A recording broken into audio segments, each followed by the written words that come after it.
दिल्ली में जनकपुरी में है। आज का सत्संग शुरू करने से पहले परमात्मा के नाम पे जयकारा लगाएंगे और उसके बाद परमात्मा की जो अमृत वाणी है उस पर विचार करेंगे। बोलिए परमपिता परमात्मा की जय। सदगुरु बंदी छोड़ कबीर साहिब की, जय। सभी संतों की, जय। सभी भक्तों की, जय। आज के आनंद की, जय। सकल हंस को बंदगी, साहेब बंदगी सरकार। तो आज तक जितने भी संतों ने हमें मार्गदर्शन दिया, हमें समझाने की कोशिश करी, वो यही कोशिश थी कि हम कैसे इस लक्ष्य 84 को खत्म करके अपने परमात्मा में जाके लीन हो जाए, मिल जाएं। बार बार इस दुनिया में आना, बार बार इस दुनिया को छोड़ के जाना, ये सब कैसे खत्म हो, यही संदेशा सब संतों ने दिया। लेकिन हम उस संदेश को ना समझ पाए और हमने उन संतों की ही पूजा करनी शुरू कर दी, एक अलग धर्म बना दिया, अलग भगवान बना दिया, एक से अनेक हो गए। लेकिन जो मेन चीज थी वो हम समझ ही नहीं पाए। मेन चीज क्या थी? मेन चीज थी कि हम अपने जन्म मरण का चक्कर खत्म करके कैसे अपने स्वरूप में समाए, हम कैसे अपनी आत्मा तक पहुंचे हैं। क्योंकि हम जितना भी दूर जा रहे हैं खुद से, हम माया में धंसते चले जा रहे हैं। माया क्या है? मुझे छोड़ के, हमें छोड़ के, हमारे असली स्वरूप को छोड़ के जो कुछ भी है वो सब माया ही है। किसी ने माया को स्त्री बता दिया, किसी ने माया को पैसा बता दिया, किसी ने माया को ममता बता दिया, लेकिन ऐसा नहीं है। माया ममता मोहिनी, जिन बिन दंता जग खाया। माया के 3 रूप हैं, माया ममता और मोहिनी। माया में आ गई जितनी भी दौलत है, मकान दुकान, जितनी भी जड़ वस्तुओं से तुम्हारे अटैचमेंट है। ममता में जितनी भी ममता, जितनी प्रकार की भी ममता, तुम्हारे भाई से भाई की ममता, तुम्हारी माँ से बच्चे की ममता, तुम्हारे पिता से बच्चे की ममता, रिश्तेदारियों से ममता, ये सारी ममता माया का ही एक रूप है। और मोहिनी, जितने भी तुम्हारे रिश्ते बने हुए हैं, ये सब मोहिनी रूप है। इन तीनों में ही इतना आनंद है, इतना आनंद है कि जीव इसी में भरम जाता है, इसको छोड़ने को तैयार नहीं है।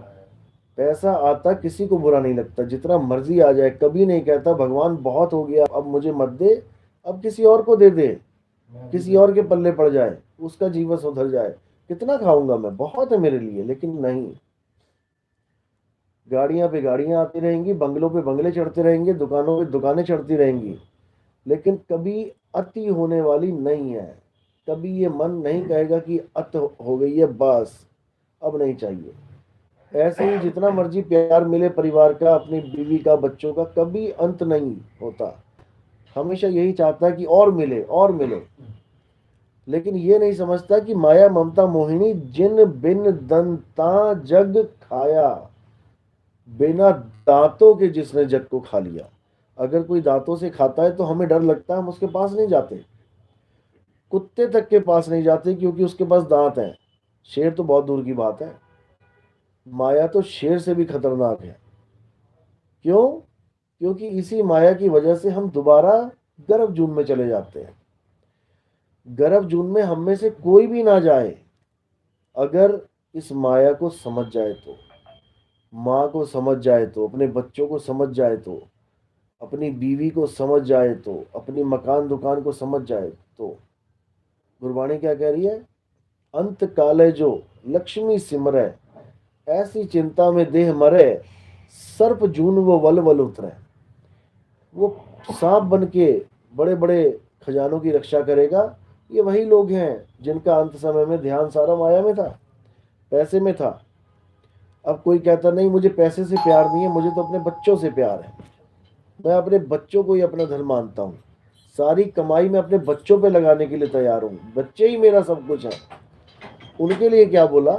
अंत काले जो लड़के सिमरे, ऐसी चिंता में देह मरे, सूकर जून वो वल वल उतरे। वो क्या आएगा इस दुनिया में? जो बच्चों से मोह रखेगा, जो अंत समय में कहेगा मुझे मेरे लड़के की शक्ल दिखा दो, मुझे बच्चों की शक्ल दिखा दो, बस मेरा तो जन्म सफल हो जाएगा। परमात्मा का जिक्र नहीं कर रहा है कि शरीर छोड़ने का समय हो गया, परमात्मा की बात करे, बच्चों को याद कर रहा है। तो उसे बच्चे ही मिलेंगे दर्जनों। सुअर के बच्चे होते हैं 20-20, देखो पूरे बच्चे ही बच्चे घेर रखे होते हैं एक सुअरनी को। तो ये वो लोग हैं जिनकी सुरता बच्चों में रह जाती है। और जो मंदिरों में, मस्जिदों में, गुरुद्वारों में सोचते हैं कि परमात्मा रहता है, वहीं की याद रहती है हमेशा, मैंने वो जाना है धाम करने, मैंने वो जाना है तीर्थ करने। उसके लिए बोला अंत काल है जो मंदिर सिमरे, ऐसी चिंता में देह मरे, प्रेत जन्म वो बल उतरे। वो प्रेत में बना रहेगा, वो जीते जी भी प्रेत ही था, भटकती आत्मा थी। कभी कहीं भटकने चला गया, कभी कहीं भटकने चला गया। और जिसको ढूंढने गया वो उसके पास था, जिसको वो ढूंढने जा रहा है वो उसके पास है। घर में दूध पड़ा है 1 क्विंटल, और जा रहा है घी ढूंढने बाहर, क्योंकि घी चाहिए उसे। तो कभी कहीं जा रहा है, कभी कहीं जा रहा है। घर में जो दूध पड़ा है उसका उसे ख्याल नहीं कि उसी दूध में घी छुपा है। इसी प्रकार घर में जो आत्मदेव है उसका इसको पता नहीं है, और परमात्मा को ढूंढने के लिए बाहर भटक रहा है। तो कहीं जाने की जरूरत नहीं है। असली धाम हमारा निज स्वरूप है, हमारा आत्म स्वरूप ही हमारा असली धाम है। उस धाम को पाने के लिए हमें गुरु की जरूरत पड़ती है तो वो चीज हमारे पास, लेकिन हमारे पास होती हुई भी दूर है। जैसे दूध तो है मेरे पास, 1 क्विंटल दूध है, लेकिन मुझे उसकी विधि नहीं आती दूध से घी बनाने की। तो वस्तु मेरे पास होती हुई भी मुझसे दूर है। अब मैंने क्या करना है, मुझे ऐसा गुरु मिल जाए जो मेरी ही वस्तु का ज्ञान मुझे करवा दे, और कुछ नहीं करना है। तुम्हारे पास सब कुछ है, तुम्हारे अंदर है सब कुछ अंदर, बाहर नाही, और बाहर खोजे भरम भुलाही। सब कुछ अंदर सुनते ही सबको क्या लगने लग जाता है कि सब कुछ काया के अंदर है, शरीर के अंदर है। बिल्कुल नहीं। सब कुछ अंदर, किसके अंदर? मेरी काया के अंदर या मेरे अंदर? बस ये विचार करना है। यानी दिल कहाँ है, मेरे अंदर है या मेरे मकान के अंदर? दिल मेरे अंदर है, मेरे मकान में नहीं है। मकान में ढूंढोगे दिल नहीं मिलेगा। हाँ, मकान में मैं रहता हूं, इसलिए मेरा दिल मेरे अंदर है। यानी निशाना जा तो मकान की तरफ रहा है, लेकिन मकान में नहीं मिलेगा। वो वहां मिलेगा जहां पर वो ऑलरेडी है। तो सब कुछ अंदर बाहर नहीं, कहां पे अंदर? मेरे अंदर, मेरे शरीर के अंदर नहीं। मेरे शरीर के अंदर तो अन्य मिलेंगे, गौरी गणेश महेश मिलेंगे, देवी देवता मिलेंगे जो चक्र साधना से जागृत हो जाते हैं। कबीर साहब कह रहे हैं, ज्यों तिल माही तेल है, ज्यों चकमक में आग, और तेरा साईं तुझ में है। तेरा साईं तेरी काया में नहीं बोला, तेरा साईं तुझ में है, यानी मुझ में है। तो पहले मुझे ये ज्ञान करना पड़ेगा कि मैं हूं क्या। मैं तो तब ढूंढूंगा अपने अंदर, पहले मुझे ये तो पता लगे मैं क्या हूं। अगर मैं अपने आप को काया मान बैठा तो मैं काया में ढूंढूंगा, और काया में ढूंढते ढूंढते ढूंढते काया को छोड़ के ही चला जाऊंगा। जहां पे ढूंढता रहा वो जगह ही खत्म हो गई। खुद में ना ढूंढा, काया में ढूंढता रहा, मारा गया। जपी तपी सन्यासी इसीलिए धराशायी हो गए, क्योंकि वो असली वस्तु को जान ही नहीं पाए कि वस्तु है कहाँ। साहिब कहते हैं, वस्तु कहीं और ढूंढे कहीं, कैसे लागे हाथ, और गुप्त वस्तु तब मिले, भेदी लीजिए साथ। चीज मेरे पास ही है, लेकिन उसका भेद नहीं है मेरे पास, इसलिए वो चीज दूर है मुझसे। मेरा मोबाइल मेरे ही कमरे में, मेरे ही बेड के नीचे गिरा पड़ा है। मेरी माता ने झाड़ू लगाते हुए देख लिया कि नीचे मोबाइल गिरा, लेकिन मैं सो रहा हूं। वो अपना झाड़ू लगा के चली गई, नहीं निकला उससे, कोई बात नहीं। लेकिन उसको भेद तो पता लग गया कि कहाँ पड़ा है। अब मैं उठ के ढूंढ रहा हूँ, पूरा मकान दुकान सब छान मारी मैंने, अंदर नहीं मिला तो बाहर ढूंढने चल पड़ा। लेकिन भेदी साथ में ले लूं तो मेरा जो मेरी खोज है वो पूरी हो जाएगी। तो भेदी हो गई मेरी माता जी, जो बताएंगी बेटा तेरा मोबाइल बेड के नीचे पड़ा है। तो मेरा ध्यान हर उस जगह से हट जाएगा जहां जहां मैंने खोजा, या जहां जहां मुझे जाने की जरूरत पड़ेगी। हर जगह से ध्यान हटके सीधा टारगेट कहाँ चला गया? बिस्तर के नीचे। इसको बोला कि सुरति बांध स्थिर करो, आठों पहर हुजूर।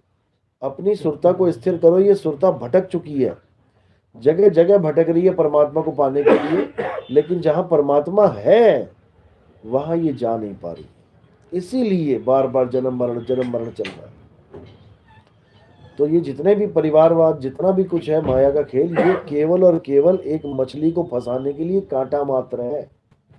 मछली बहुत होशियार है, ऐसे नहीं फंसेगी, लेकिन उस पर चारा लगा दिया जाता है। मछली को आप पकड़ नहीं सकते। आप पानी में भी जा रहे हो, आप कितनी फुर्ती से हाथ मारो, मछली हाथ में नहीं आएगी आपके। बहुत सियाणी है। मरती कब है? जब चारा लग जाता है कांटे पे।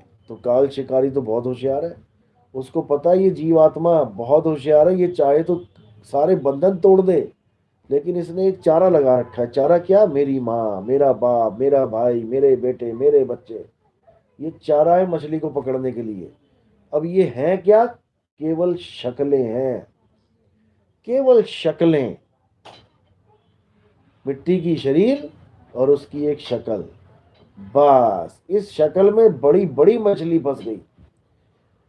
इस मांस के लोथड़े को माँ बाप भाई बहन मान के सब फंस गए, और जबकि अपने ही हाथों से इसी शरीर को कब्रिस्तान में जाके दफन भी कर रहे हैं और अपने जला भी रहे हैं। लेकिन फिर भी नहीं समझ पा रहे हैं कि जिसको मैं जला रहा हूं, जिसको मैं दफना रहा हूं, ये तो मिट्टी मात्र है। मेरा बाप मेरी माँ कैसे हो गया ये? जब मैं मिट्टी नहीं हूं, मैं एक आत्मा हूं, तो मेरे माँ और बाप मिट्टी कैसे हो गए? ये मिट्टी नहीं है। हमारे माँ और बाप मिट्टी नहीं है। हमारे माँ और बाप कोई है ही नहीं, क्योंकि हम आत्मा हैं, हम अजन्मा हैं, नित्य हैं। आत्मा का ना तो कभी जन्म होता है, ना ही आत्मा की कभी मृत्यु होती है। तो जब आत्मा का कभी जन्म ही नहीं होता, तो मेरा पिता और मेरी माता कौन हो सकता है? हम परमात्मा को परम पिता कहते हैं। उसका एक कारण है केवल, क्योंकि वो पिता का फर्ज निभा रहा है। ये नहीं है कि पिता ने हमें जन्म दिया। हम लोग कभी जन्मते हैं ही नहीं। अगर हम कभी जन्म जाए तो फिर हमारी मृत्यु भी हो जाएगी।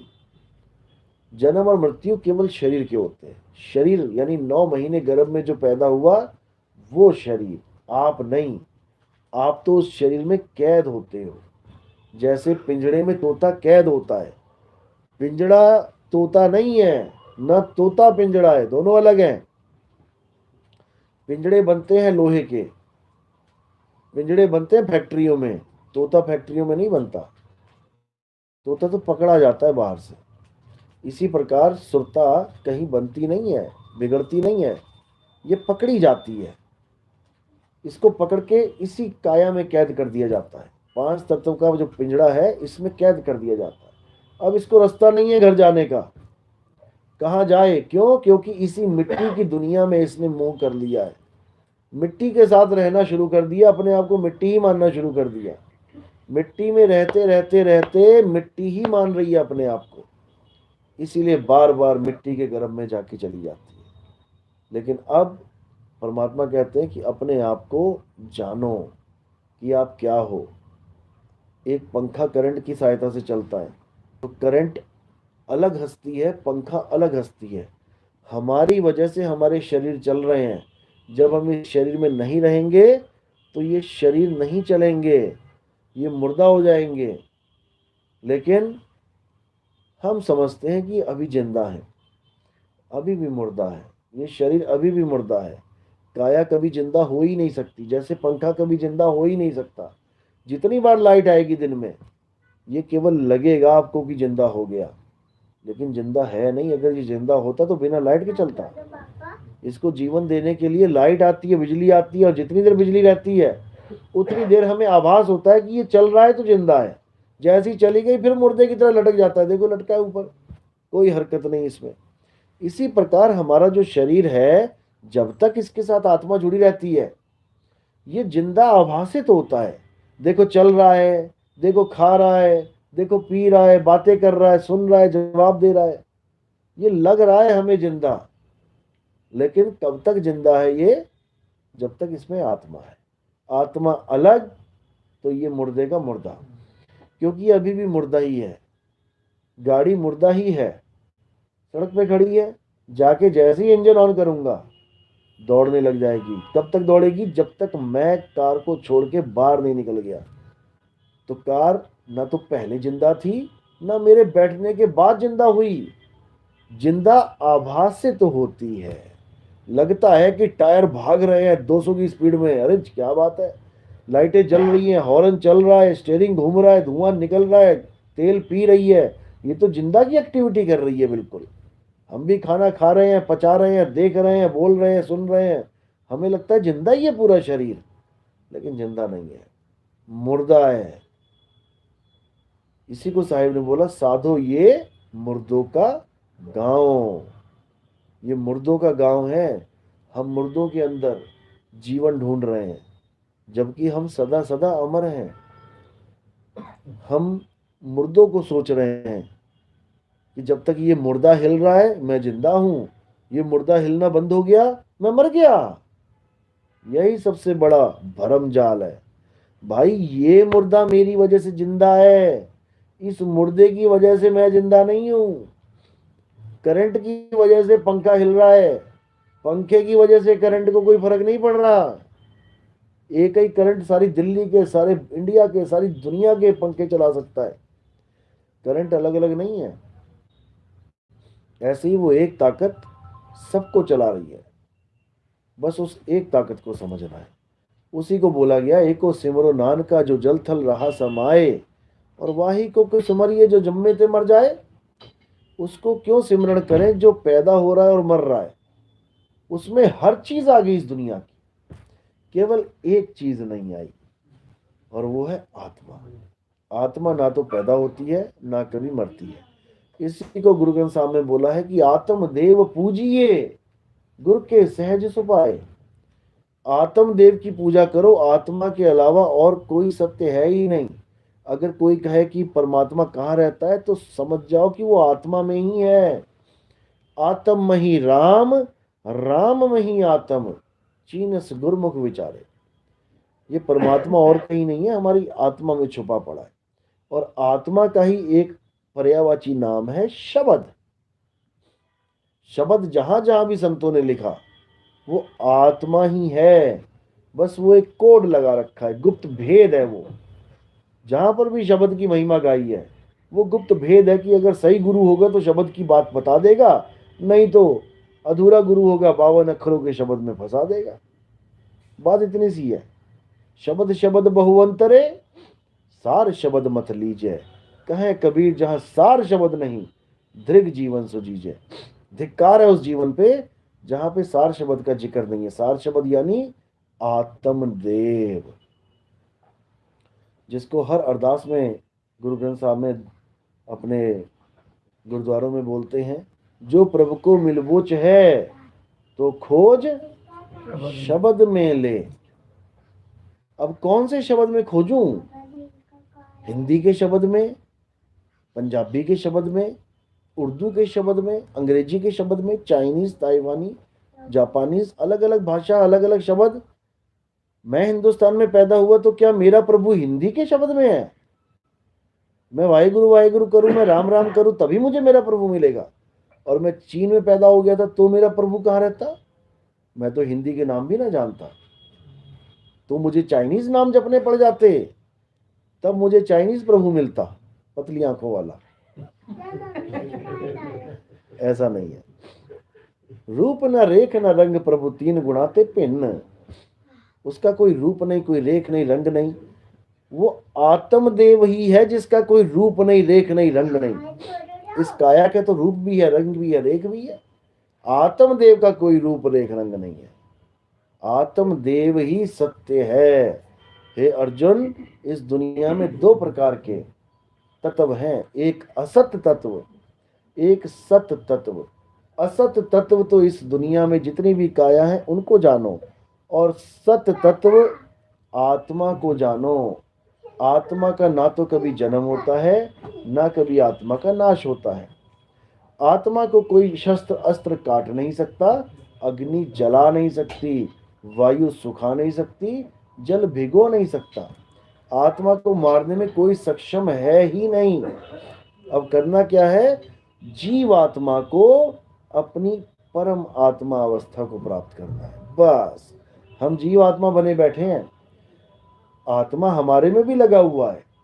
जैसे एक छोटा मंत्री, एक महामंत्री, एक राज्य मंत्री, एक चीफ मिनिस्टर जो प्रदेश मंत्री, और एक प्रधानमंत्री। मंत्री सबके साथ लगा हुआ है, लेकिन सबकी अपनी अपनी पावर होती है। इसी प्रकार जीवात्मा, विश्वात्मा और परम आत्मा, ये तीन जो है अवस्थाएं हैं आत्मा की।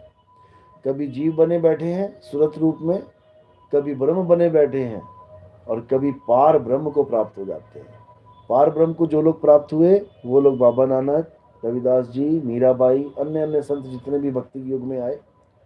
ब्रह्म को प्राप्त करने वाले कृष्ण जी, राम जी और जितने ऋषि मुनि पीर पैगंबर आए। जीव अवस्था में तो हम सब हैं ही हैं भगत।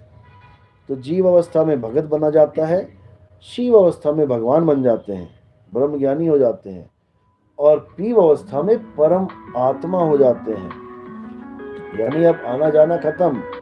जीव और शिव अवस्था हमेशा आती और जाती ही रहती है, लेकिन परम अवस्था जो है वहां पर आना जाना खत्म हो जाता है, और सदा सदा के लिए हम अपने असली स्वरूप में समा जाते हैं, जो हमारा सतनाम स्वरूप है।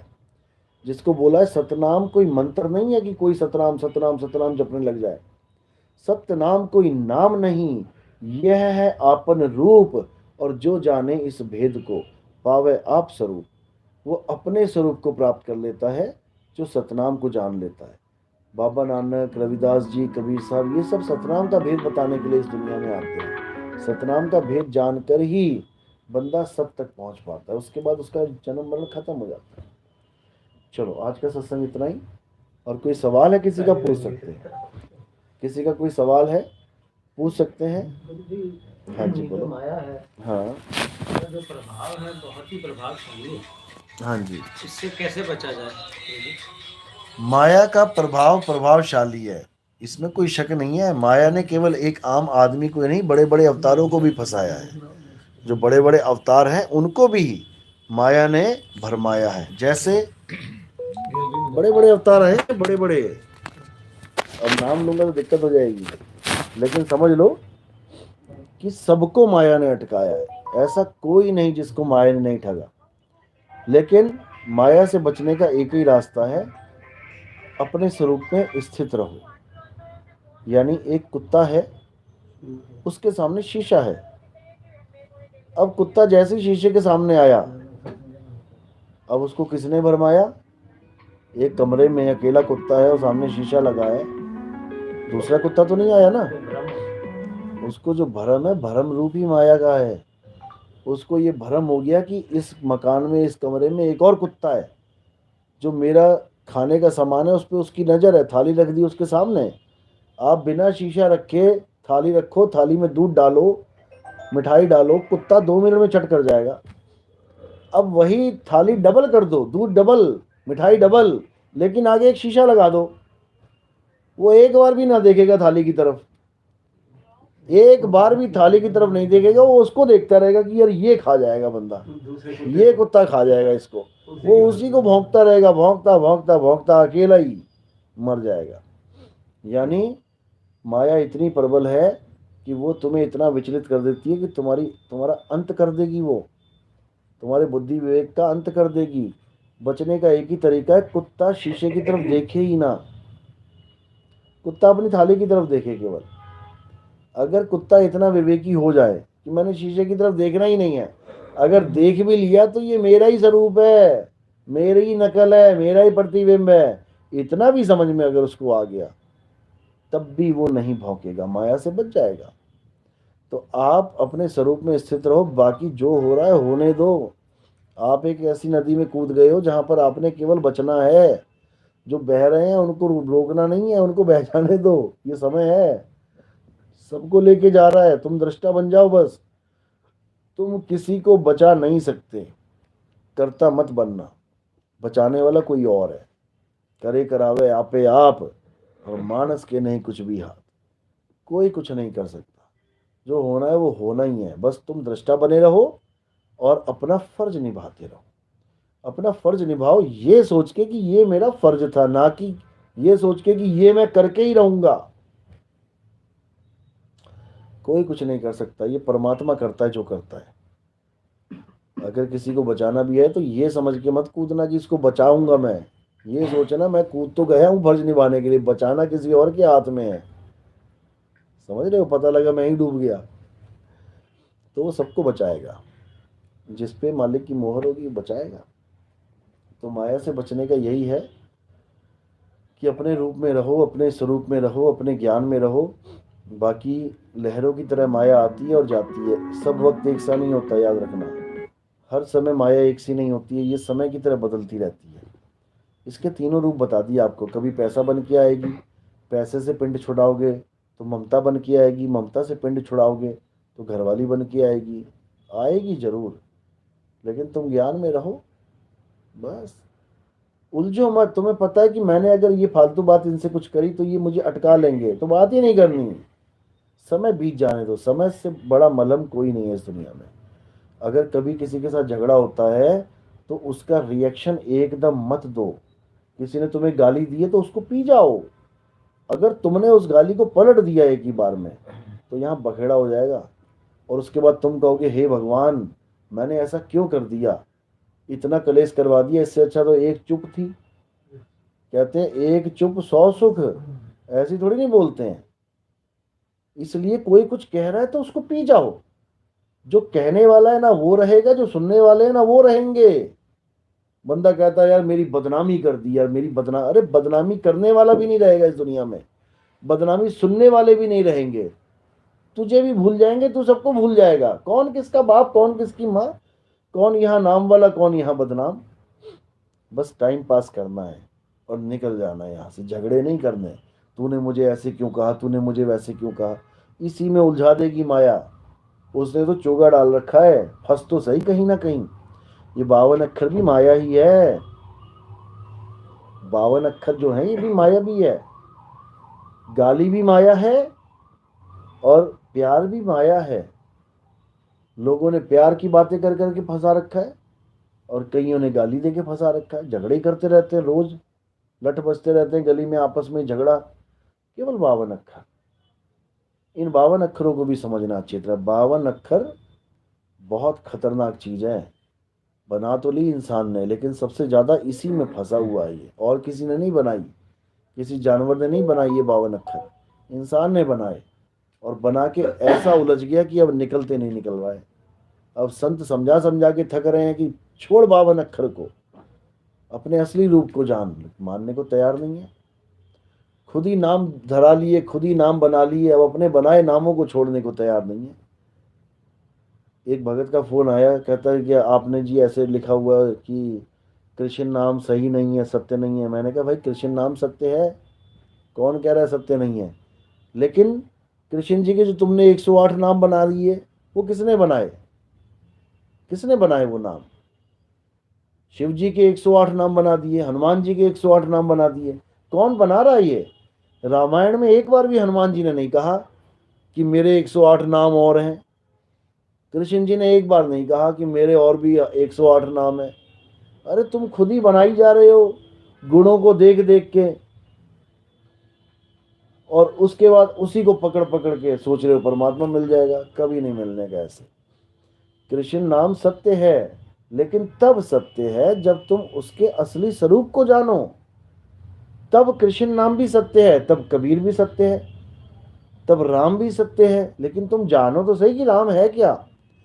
पानी नाम भी सत्य है, जल वाटर भी सत्य है, लेकिन तुम्हें वो चीज मिले तो सही। दुकान पे जाके जो वाटर समझता है उसको वाटर बोलो, देखो पानी मिलेगा। लेकिन तुम्हें पानी का पता नहीं है क्या है और तुम केवल वाटर वाटर करते रहो, जपने लग जाओ, तो नहीं मिलेगा। जो गुरु कृष्ण को जानता है वो तुम्हें कृष्ण ही देगा। तुम मांगो तो सही उससे, गुरु जी मुझे कृष्ण जी चाहिए। अब जो उसके दिमाग में फोटो है कृष्ण जी की, वो वही पकड़ा देगा। जिसने उसको देही माना वो तुम्हें देह की पूजा करवा देगा। जिसने उसको बच्चा माना वो लड्डू गोपाल पकड़ा देगा। और जिसने उसको योगी माना वो उसका योगी रूप पकड़ा देगा। जिसने उसको रसिया माना वो रासलीला का चित्र पकड़ा देगा। जिसने उसको काल माना वो विराट स्वरूप पकड़ा देगा। और जिसने उसको आत्मा जाना वो आत्मज्ञान पकड़ा देगा। एक ही कृष्ण है और उसके कई कई रूप हैं, लेकिन सत्य रूप एक है। कृष्ण जी का जो असली रूप है, सत्य रूप, वो आत्म स्वरूप है। उसको पकड़ाना सबके बस की बात नहीं है, क्योंकि वहां पर मतभेद खत्म हो जाते हैं। वहां 52 अक्षर अलग हो जाता है और तत्व ज्ञान अलग हो जाता है। इसलिए बोला राम कबीरा एक है, कृष्ण करीमा एक हैं, कहन सुनन में दो, और दो करके वो जानते जिन्हें सतगुरु मिला ना हो। जिसको सतगुरु मिल गया उसके लिए कृष्ण जी भी एक है, राम जी भी एक है, विष्णु जी भी एक है, क्योंकि वो शरीरों को जानता ही नहीं। शरीर की वजह से वो सब अलग है। वो आत्मा को जानता है और आत्मा सब में एक। जैसे पंखे ही अलग हैं, कोई ऑटम का पंखा चला के बैठा है, कोई पुष्पा का पंखा, कोई उषा का पंखा चला के बैठा है। अब उषा और ऑटम में फंसोगे तो झगड़ा करते मर जाओगे। ऑटम बड़ा कि उषा बड़ी। अब जो करंट को जान रहा है कि करंट की वजह से ऑटम चल रहा है, करंट की वजह से उषा चल रही है, करंट की वजह से पुष्पा चल रही है, वो झगड़ों से दूर हो जाएगा। उसके लिए गुरु नानक देव, कबीर साहब, रविदास, कृष्ण जी, राम जी, हनुमान जी सब एक हो जाते हैं। वो ये नहीं कहेगा कि वो देवी देवता हैं, वो छोटे हो गए और ये संत महात्मा बड़े हो गए, नहीं। शरीर में देखोगे, काया में देखोगे तो बड़े छोटे में ही पड़े रहोगे। जब आत्मा में आ जाओगे तो कृष्ण जी भी एक आत्मा, राम जी भी एक आत्मा, शंकर जी भी एक आत्मा, विष्णु जी भी एक आत्मा, हम भी एक आत्मा, तुम भी एक आत्मा, रावण भी एक आत्मा। अभी मैंने स्टेटस लगाया था, रावण समझा रहा था मंदोदरी को, कहता प्रिय तू क्यों चिंता करती है, रावण कोई शरीर थोड़ी नहीं है, रावण आत्मा है और ये आत्मा अजर अमर अविनाशी है। रावण अमर है। मैंने कहा बताओ, कृष्ण जी ने समझाया, वो समझ में नहीं आया तो रावण से समझ लो, पर समझ तो लो, किसी की तो समझ लो भाई। कृष्ण जी की बात कहीं समझ में नहीं आ रही। कृष्ण जी कह रहे हैं हे अर्जुन, मैं और तू और ये सारे राजा महाराजा हम शरीर नहीं है।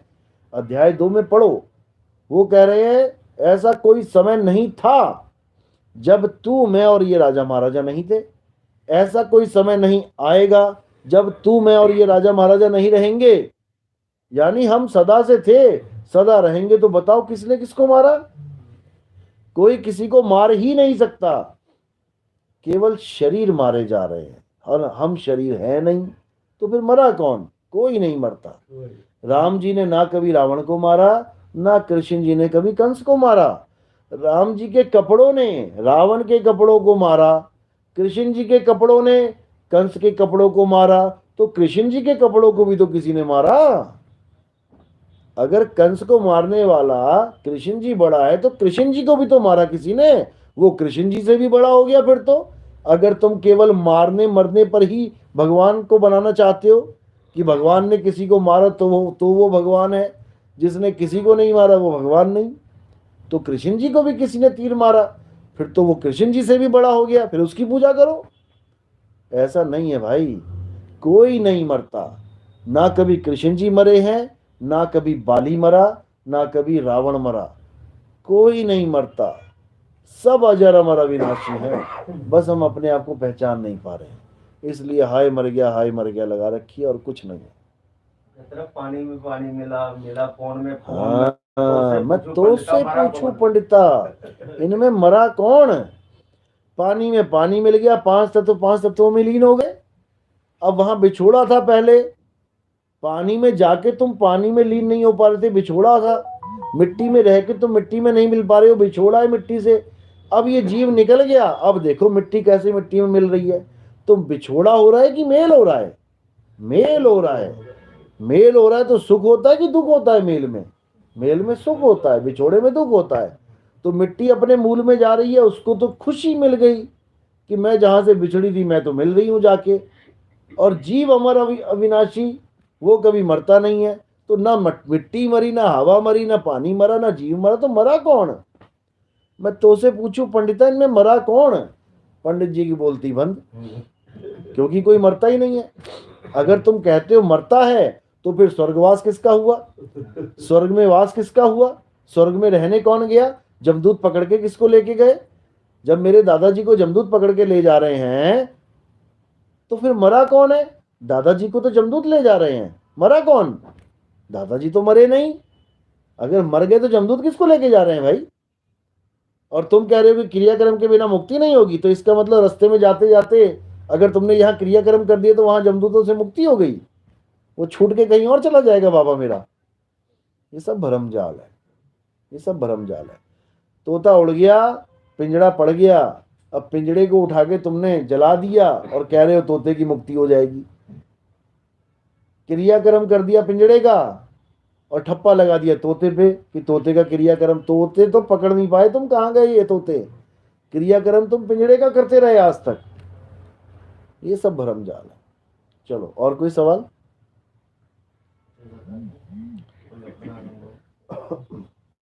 पानी खाना।